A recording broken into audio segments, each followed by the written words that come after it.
Memang ini cuaca ekstrim dari mulai tadi malam, sehingga air yang mengalir tidak dapat tertampung oleh selokan yang harusnya dialihkan ke arah bawah, sehingga terjadi genangan dan banjir untuk masyarakat yang lewat ini terhambat.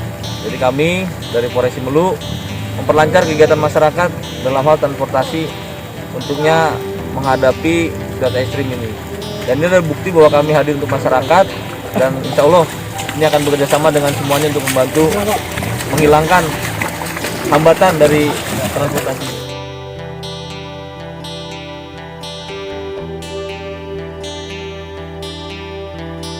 Kami bersama BPBD dan juga dari unsur Mustika dari desa melakukan survei dan peninjauan langsung untuk memastikan bahwa banjir ini tidak berdampak.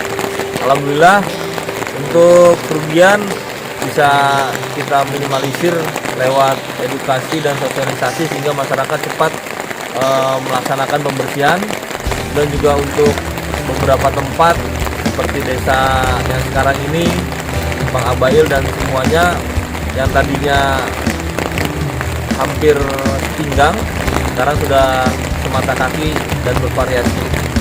Ini merupakan suatu wujud kerjasama yang baik ke depan untuk penanganan banjir seperti ini.